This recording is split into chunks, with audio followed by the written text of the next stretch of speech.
जय राधा माधव कुंज बिहारी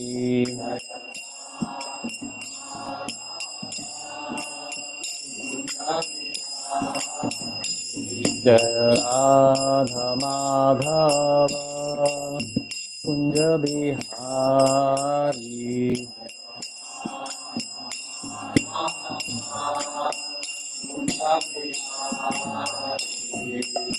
बीजन वल्लभ गिरिवरधारी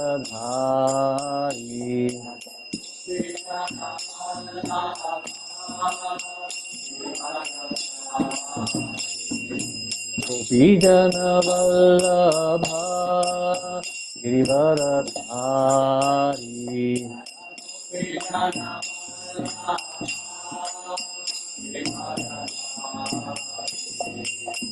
यशोदानन्दन भज जनरञ्जन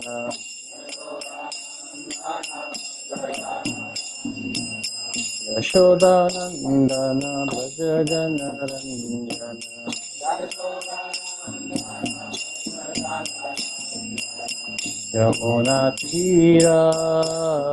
यमुनातीरावनचारी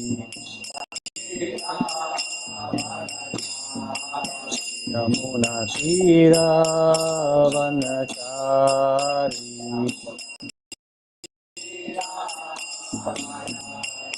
जय राधा माधव कुंज बिहारी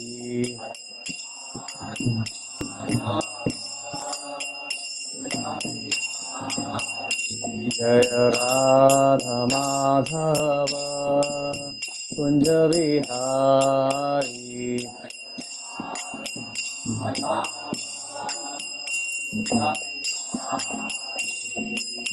बीजन वल्लभ गिरिवरधारी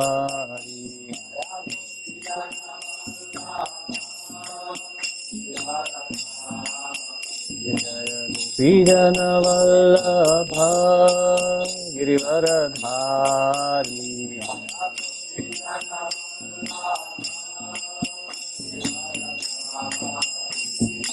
यशोदानन्दन भज जनरञ्जन यशोदानन्दन भज जनरञ्जन यमुनातीरावनचारी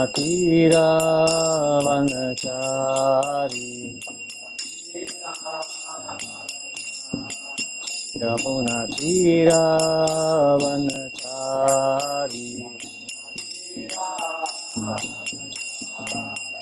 जय राधा माधव गिरिवरधारी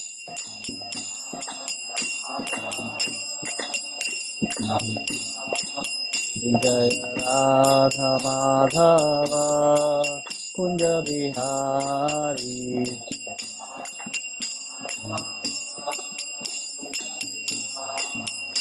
जय Radha Madhav Kunj Bihari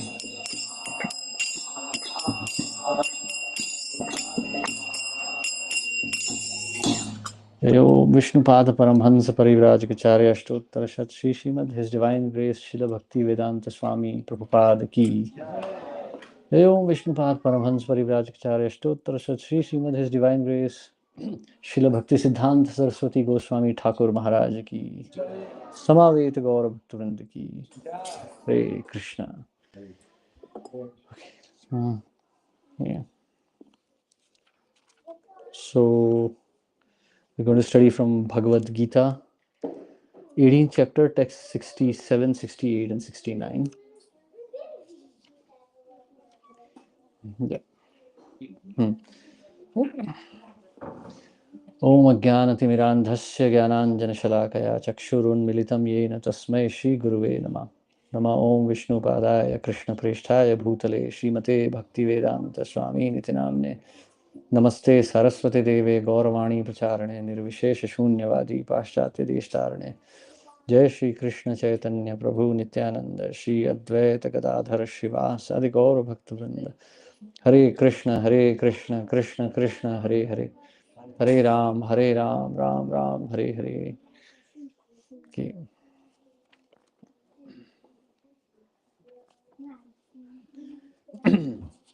So,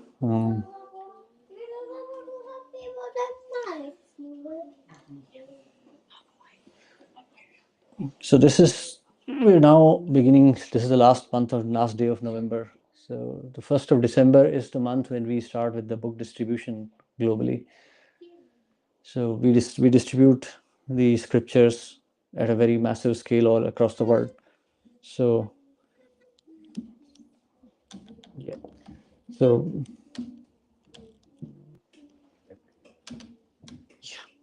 so I don't think that's happening so much in Finland, but across the world, we distribute books everywhere. So I just thought maybe we discuss why we distribute books and what is the importance of actually studying books in bhakti. So we are chanting, we are taking prasad, we are dancing, singing, but what is the importance of books? Why are we studying? Why do we do all of this? Why do we have this lecture or anything?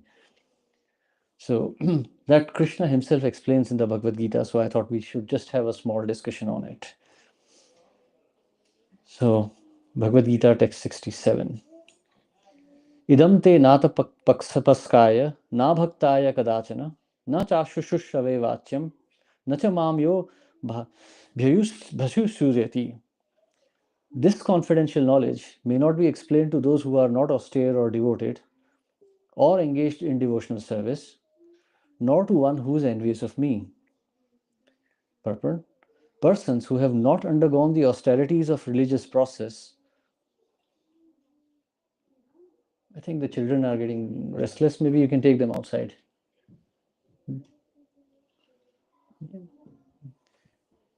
Persons who have not undergone the austerities of the religious process, who have never attempted devotional service in Krishna consciousness, who have not tended a pure devotee, and especially those who are conscious of Krishna as a historical personality, or who are envious of the greatness of Krishna, should not be told this most confidential part of knowledge.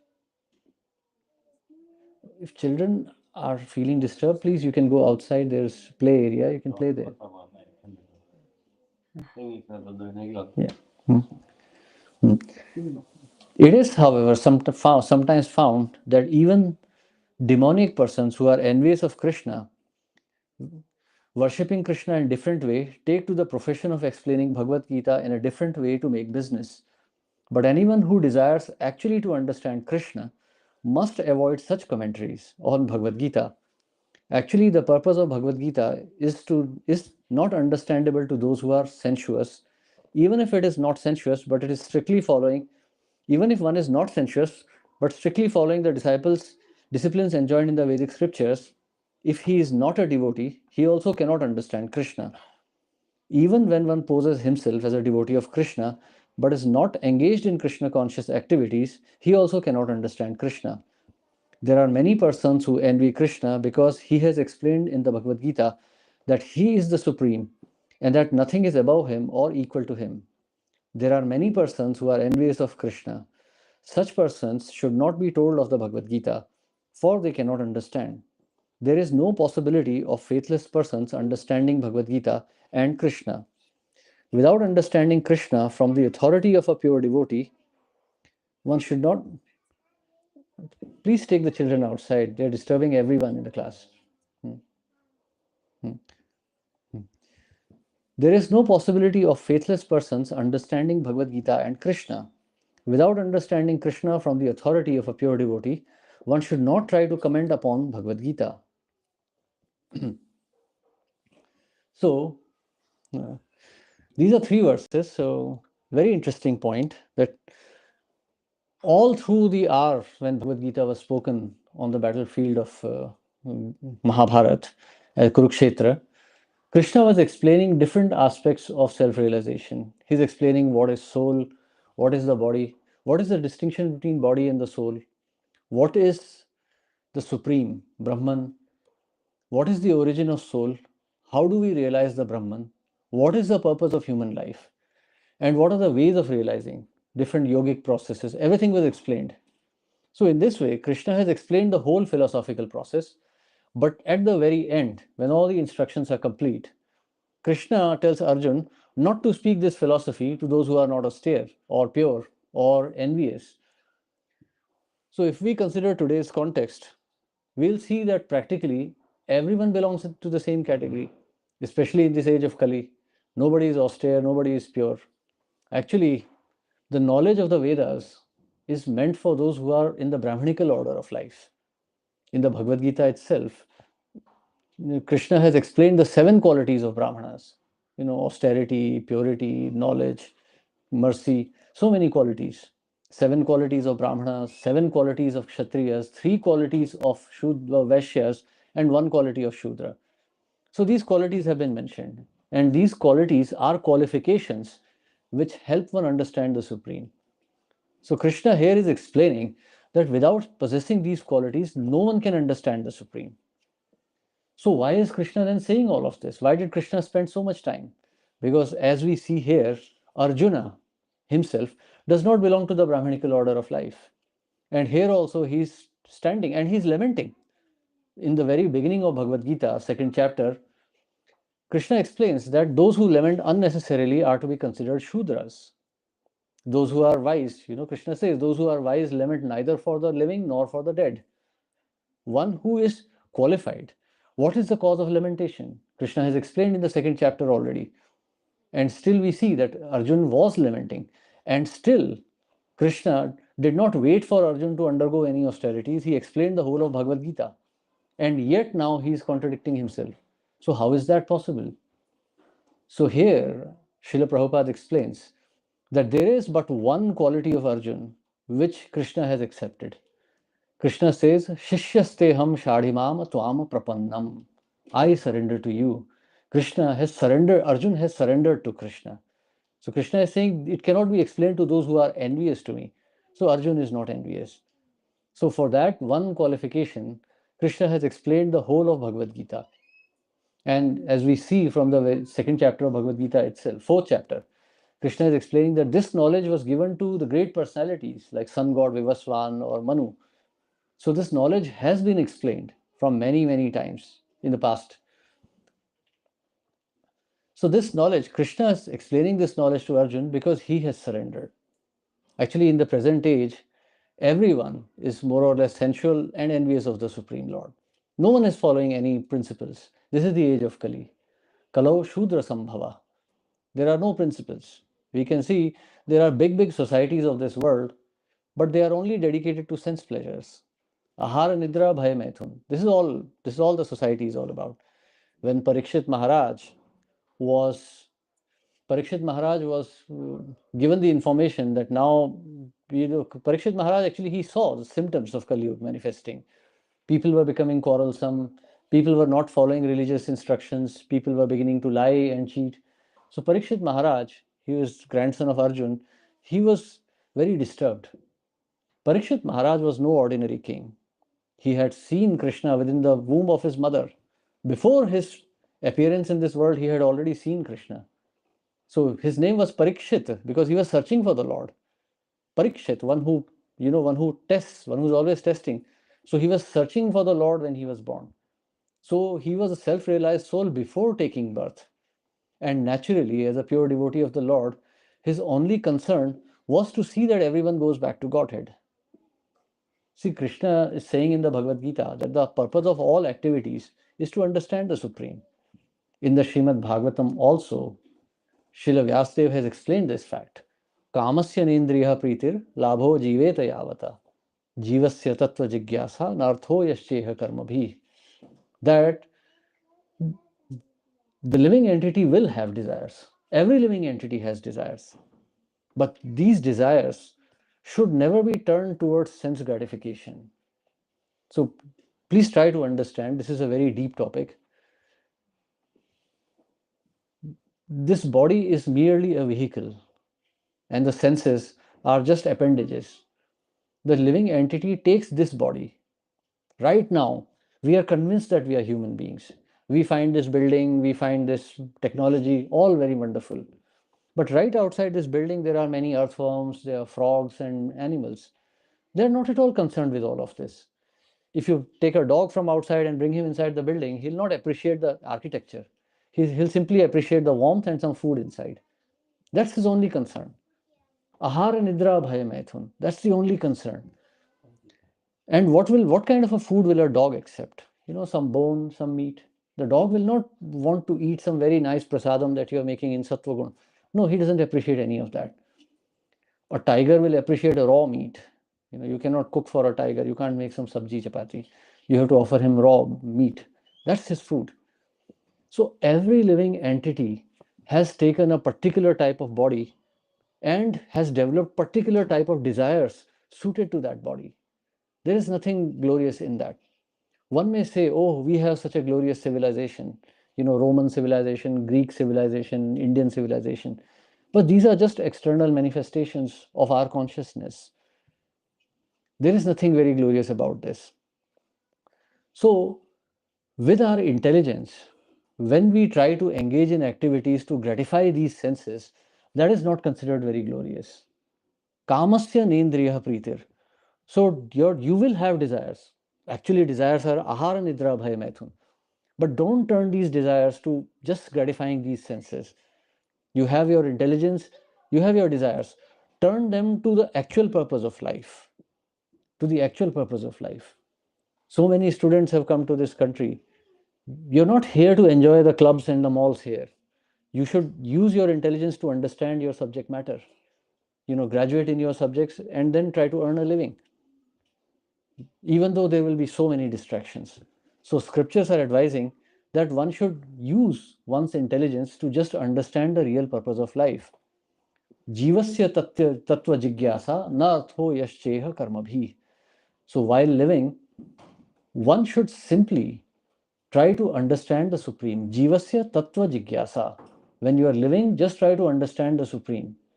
Nartho yascheha karmabhi. There should be no other goal of one's works. One's activities should not have any other goal. Nartho yascheha karmabhi. So these are, the essential instructions of the Vedas. Athato Brahma Jigyasa, that you are now a human being. You don't have too much time. Human life is very short. Lord Brahma lives for millions of billions of years. Actually, by human calculation, it's close to 1 trillion years. That's his life. What is our lifespan? If you buy some fruits in the summertime, you will notice these small fruit flies. Their lifespan is only 3 days. So in those 3 days, when you have not even noticed them, they have gone through a whole life cycle. They have had their birth, old age, disease, death. They have raised their family, everything in those 3 days. And we have not even noticed. That is how short a human life is. It's just born and it is finished. There is no time. So one who does not engage his senses in trying to understand the Supreme is considered a Kripana. One who tries to understand Brahma is called a Brahmana. The exact opposite of that is a Kripana, one who wastes his life in simply enjoying the senses. So the message of Bhagavad Gita is not to be given to such people, because such persons will not understand.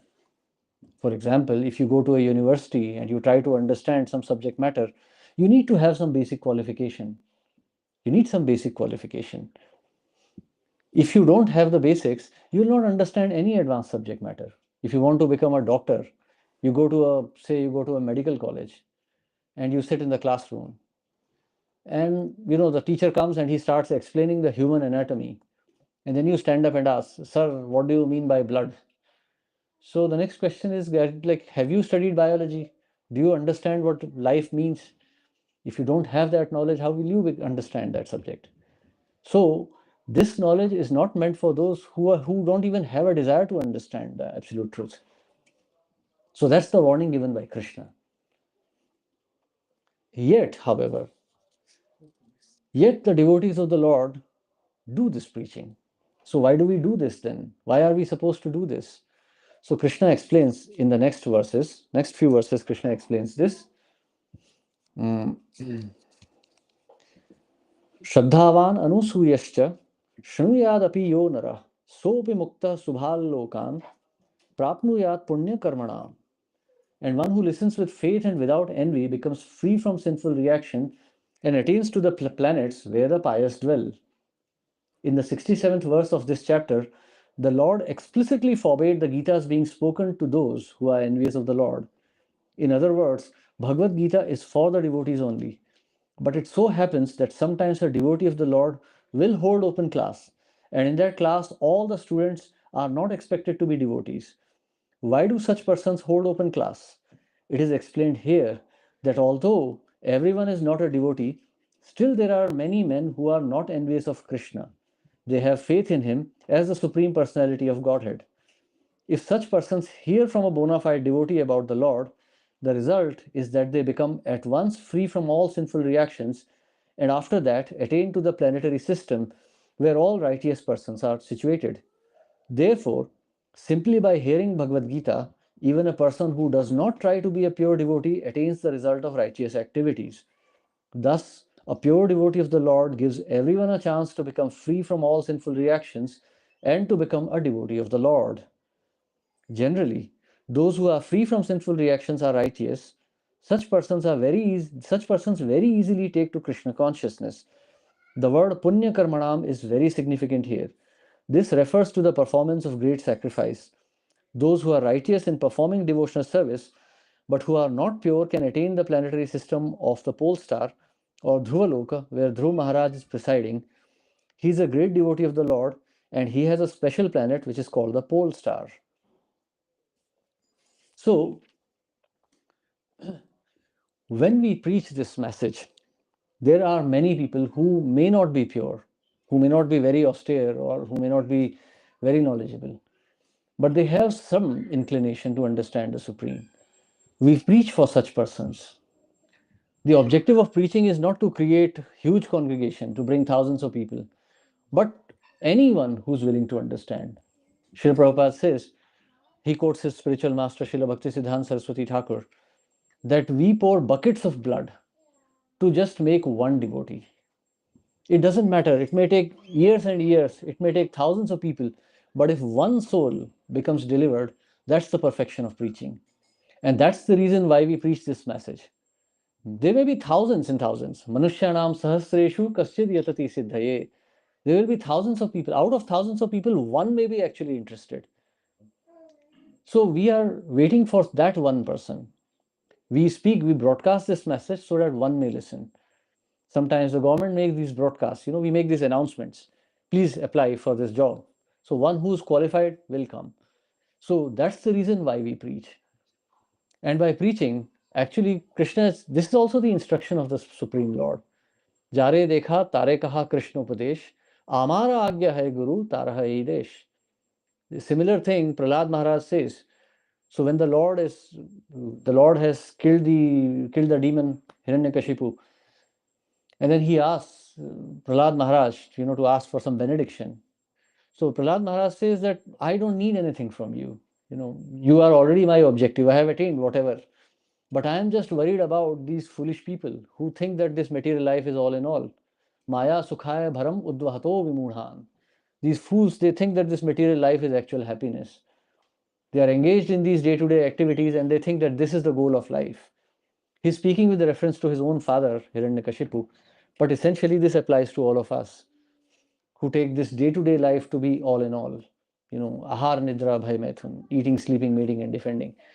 So he says, this is for them that I am praying that you please deliver this sinful soul, because for me, I have no problem. I have already have your favor. But my father, he's a demon. All his life, he was just envious of you.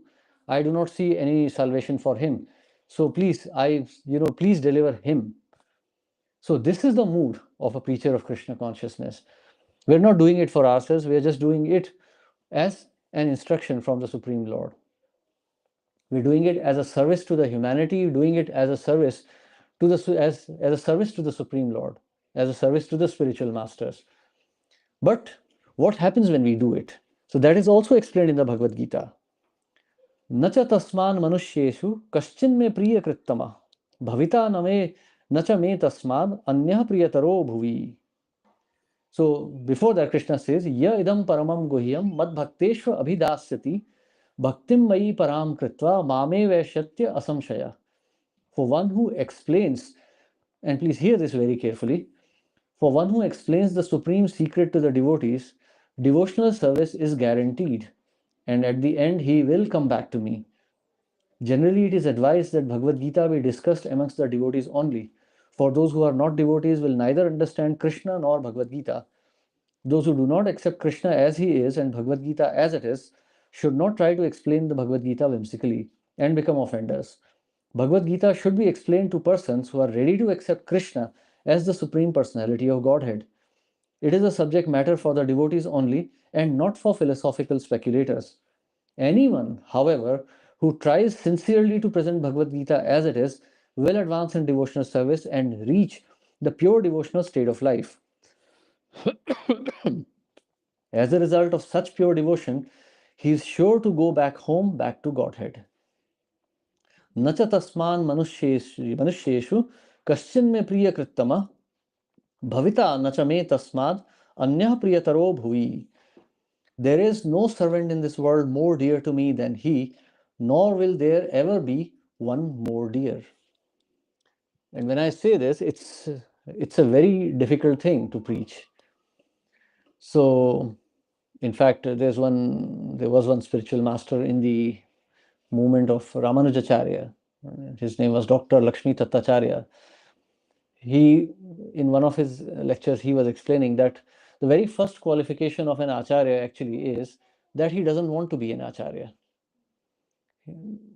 In, in all of our Vedic traditions, you will see that all the acharyas have been forced to become acharyas because it's a very difficult task. Preaching means we are dealing with very sinful people. And when we broadcast this message, see, this is the world of Maya. This is a world of illusion. People here have chosen to be illusioned. They are not going to be happy when you tell them. When we speak to people, about, that this material world is a very sinful place, immediately people become angry. No, this is very nice. Why do you say that? In fact, just a few days ago, we had a discussion of Bhagavatam, where it turned into some kind of a political debate. Oh, I worship this politician. How can you say that he's a rascal? So you see, even if one is trying to advance on the path of bhakti, it is going to be very difficult. Illusions are in many stages, so it's very difficult to preach. You may think that the other person is a devotee, but still there are so many misconceptions and so many illusions that one will not still be able to see the truth as it is. I have seen so many devotees who are angry at Srila Prabhupada. Why does he speak like this? Why did he say that? Well, because he's attacking our false ego, because he's destroying our false ego, which is putting us in the illusion in the first place. So you see, so this material world is a very dangerous place. Therefore, preaching is not good at all. It's for your physical health. We see the example, like in the context of the Western world, we see the example of Jesus Christ. He spoke about the absolute truth. He spoke about liberation from material nature, and they crucified him. Immediately, they crucified him. And not only that, they were making fun of him. In the last stage, when Christ is being taken to the crucifixion, they are shouting at him, Hosanna, where's your God now? Show us, like, why is your God not saving you? So you see, this is the material world. So preachers have to face many difficulties. There are many personal inconveniences one has to take. Srila Prabhupada was living as a sannyasi in Vrindavan, and he was very happy. 11 years he was a sannyasi there, simply writing commentaries on Gita and Bhagavatam. And then he came to America. Now, Vrindavan, now today it looks more like Hong Kong, but back in those days, in the 50s and 60s, Vrindavan was really very nice. It was very holy place. Small village, only Brajvasis, no Delhi cars, no Delhi businessmen there. It was a very quiet place. Only Goswamis you could find. There are so many devotees there. You could only hear Krishna Kirtan all day. So in those days, Prabhupada was living there. But then he understood that his spiritual master wants him to go to the West. So he came to America. and he was living in a house. So this house belonged to a person called Gopal. As Gopal was married to Gopal Agrawal. His father had sponsored Srila Prabhupada actually. So this Gopal Agrawal's house he was staying, and Gopal was married to an American lady. So this, when Prabhupada was in Vrindavan, this Mr. Agarwal from Vrindavan had requested Prabhupada.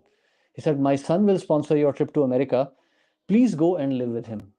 He is living with an American lady and he has given up all the ways of Brajvasis. Now he's become he lives like a meat eater there. So please, if you can do this as a favor." So Prabhupada went and lived there, and Prabhupada used to buy bhoga for the Lord and keep it in the fridge. And in the shelf above that fridge, this lady used to keep meat. So Prabhupada used to say that, when I was there, I was thinking that, oh, I was in Vrindavan, it was so nice. Now I'm here in such a hellish place, and there is some meat here with the bhoga for the Supreme Lord, with bhoga for Krishna, and there is meat there. But it's all right, this is what Krishna wants. So let us see where it goes. And then it became much worse. Prabhupada left Boston, he came to New York, and things became even worse. He was living with hippies, very dirty people who didn't even take bath, who didn't even know how to address the seniors. So this was the condition in which Srila Prabhupada was living. And then there was one American boy. So he started living with Prabhupada and he started chanting. And Prabhupada was very encouraged. He thought, okay, this boy, now I think he will become a devotee. Then one night, this boy came back and he was high on drugs. And he tried to kill Prabhupada. He tried to strangle him. And Prabhupada had to leave that room. So at night, Prabhupada left, and then he met other devotees. There was Karlapati and other devotees. They took Prabhupada and they rented an apartment for him. This is how Prabhupada lived. And not only that, 2 years later, when Prabhupada conducted his first initiations in America, for the initiation ceremony, Prabhupada conducted the fire sacrifice. Prabhupada cooked the prasadam. Prabhupada offered it. And after initiation, all the disciples left, and Prabhupada cleaned the vessels also himself. So Prabhupada had to literally teach everything to his disciples. So this is the level of austerities that Srila Prabhupada took. He was already a heart patient. He had 2 heart attacks. He was half paralyzed in California. In San Francisco, he was paralyzed, and still he struggled on. So once one devotee, I think it was Shamsundar Prabhu, he complained to Prabhupada. He said, "Prabhupada, we're living in Delhi and it's so hot here that I'm always getting diarrhea. So I think I should go back to America." So Prabhupada said, "It's all right, just learn to tolerate if you want to be purified. I have to travel so many places in the world, and when I go up in the aeroplane, my ears pain very badly. I'm in constant pain for hours and hours. But that's an austerity we have to take." So this is the austerity that a person has to take all the time. Srila Bhaktisiddhanta Saraswati Thakur, when he was living in Bengal, the demonic people had paid 25,000 rupees to police to murder Bhaktisiddhanta Saraswati Thakur. 25,000 rupees in 1910. Today, it's like 25 million rupees. So this is the position. So when you try to preach, you will face a lot of opposition. But if you do manage, and sometimes you may even lose your life, it may happen. Yes, once a bomb was thrown inside a temple in America, and one brahmachari died also. So these things will happen. But when you preach and you face the opposition, that is the perfection of life. So one who takes all the risks for Krishna and all personal inconveniences, of course, there are many inconveniences. When you are preaching for Krishna, you can't maintain a wanton lifestyle.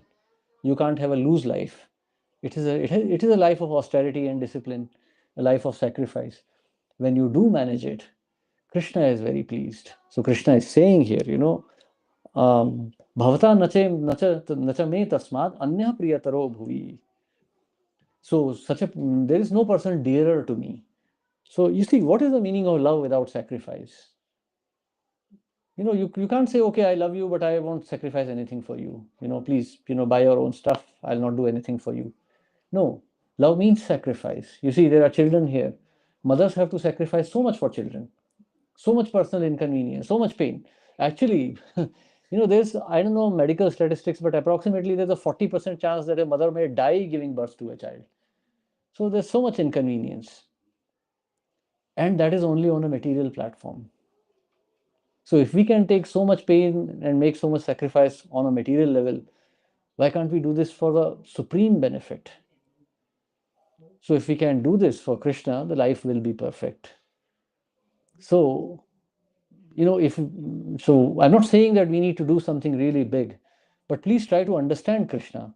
Try to make that much sacrifice. So in Chaitanya Charitamrita it is said, Siddhanta baliya chitte nakari alasa, iha haite Krishna lagi sudradha manasa. So when you are trying to understand Krishna, don't be lazy. You try to understand so many things in this life. If you go to this high schools and colleges, boys will always talk about girls. Girls are like this, girls are like that, I like that girl thinks like that. And girls will talk about boys all the time. The consciousness is always there. So because that's the subject matter we like, so we study it. We study books of psychology. Men are from Mars, women are from Venus. So we can do so much study for such a small subject. But for Krishna, oh no, Bhagavad Gita is too difficult. Says Prabhu, it's Sanskrit, it's too tough. English is also difficult. Prabhu, I don't have time. I have to finish my PhD in mechanical engineering, but I have no time to study Bhagavad Gita. No, Siddhanta bali chitte na kari alas. Don't be lazy. Otherwise, you will not understand Krishna. Srila Prabhupada says it's the most difficult subject matter. So if you really like Krishna, I mean, if you have come so far as to trying to surrender to Krishna, why not just put that little extra effort and fully understand Krishna? It's not difficult. 700 verses. It just takes a few days to read. Try to understand. Krishna is saying in Bhagavad Gita, try to understand. Tad vidhi panipatena pariprashnena sevaya. Approach a spiritual master, ask these questions. Just try to understand Krishna. In this life, we are understanding so many things. So many things. We know how this mobile phone works. We know how this mic system is working. We know how that cooking range is working. We know how car is working. Why don't we try to understand how this nature is working? How Krishna is working? So if you try to understand Krishna, if you want to understand Krishna, you have to take shelter of scriptures. Because you may chant, you may sing, you may dance, but if you don't understand Krishna through the scriptures, your faith will remain very weak. Eventually, this faith will be completely lost. Maya is very strong. What do you like in this life? Your mother, your father, this country, that country? All these are manifestations of Maya, mode of ignorance, passion, and goodness. That is all that you like. In reality, nothing exists. You ask some physicist, he'll tell you the whole matter is just composed of some molecules, atoms, subatomic particles. That's it. The most beautiful lady on earth, she's also some carbon, hydrogen, nitrogen, phosphorus, calcium, and oxygen, and some other chemicals. That's it. Nothing more, nothing less. In crematorium, they can actually give you, measure by weight also, what percentage of what. That is what material nature is. But if you want to understand the real subject matter, you have to understand through the scriptures. So because if you don't understand scriptures, eventually your mind will go towards Maya only. There are many people in my 25, 30 years in this movement. I have seen so many people who are even worshipping their deities on the altar, eventually just leaving, just going away. There was one Mataji I knew, she just left. Okay, enough of bhakti yoga. Now I want to practice something else. What else is there in this world? There is nothing else. Eventually, bahunam janmanam ante jnanvan mam prapadyate. So you may go through the whole world and eventually come back to Krishna. But don't waste so many lives. Just take to Bhagavad Gita, you will find everything here. So don't be lazy in the subject matter of understanding Krishna. If you have already come so far, understand fully and become liberated, because death will come very soon and it will be very painful. Before death, everything is lost. Your wealth, your knowledge, your love, your relationships, everything will be gone before we reach the deathbed. At deathbed, we'll be just waiting for the final breaths to come. That's it. It is already so painful. Janma mrityu jara vyadhi dukha doshanudarshanam. It's extremely miserable. So try to leave the world before the world leaves you. So try to understand Krishna, liberate yourself. So we have a bookstall here. Please try to see. This is Bhagavad Gita month starting now. It just recently we had the Gita Jayanti also. Please try to buy Bhagavad Gita, and if you already have, please try to read it. Please try to understand it. Please try to understand the urgency of understanding Bhagavad Gita. Okay? Thank you very much. Hare Krishna. Yes, are there any questions or comments? Yes, Prabhu. One question that talking about being envious to Krishna, can you give some example like how being envious to Krishna, like in what context it's like? We are all envious of Krishna, not just me and you, everyone. That's why we are in the material world. See, Krishna is very merciful. We are enjoying what belongs to Krishna. Bhakti Vinod Thakur says, Manas deha geho jo kichu mora, arpilu tuya pade nanda kishora. Whatever is mine belongs to you. Actually, Krishna says in the Gita, Aham sarvasya prabhava mattah sarvam pravartate. Everything is coming from me. Now imagine you go back home to your father, and then you take away the father's scooter and his shoes, and then he says, please give, and you don't give it. What is that? That is envy. It belongs to your father. He worked, he paid for it. He gave you your body. Everything that you have belongs to him. Right? So everything we have belongs to Krishna. And when we think, okay, this is mine, then we are envious of Krishna. So this envy is so deep rooted that we have even forgotten that we are envious. We don't even remember. We don't even remember Krishna himself. That is a sign of our envy. Hare Krishna. Yes. Any other? Yes. First of all, thanks for the lecture. When you started explaining it in such a nice way that I got one doubt that Arjun has to first surrender to Krishna in order to hear that topic. Yes. So, being in the battlefield, it was only Arjun who got benefited with that, or everyone who was on the battlefield? Oh, that's a very nice question. Actually, that's a point I forgot to mention, I would say. Bhagavad Gita was spoken in the open. Bhagavad Gita, everybody heard. Everybody heard the Bhagavad Gita. Only Arjun benefited. Because Arjun listened attentively. Arjun was the only one who said, Shishyasteham shadhimam tvama prapanna. Now I am a student and a soul surrendered to you. No one else did. Duryodhan was still planning his war. Karna was still planning to kill Arjun. So only Arjun benefited. Everybody heard. And even actually Sanjay also benefited. He's saying in the end that I have heard this conversation and now I am in ecstasy. So Sanjay definitely benefited. But why did Sanjay also benefit?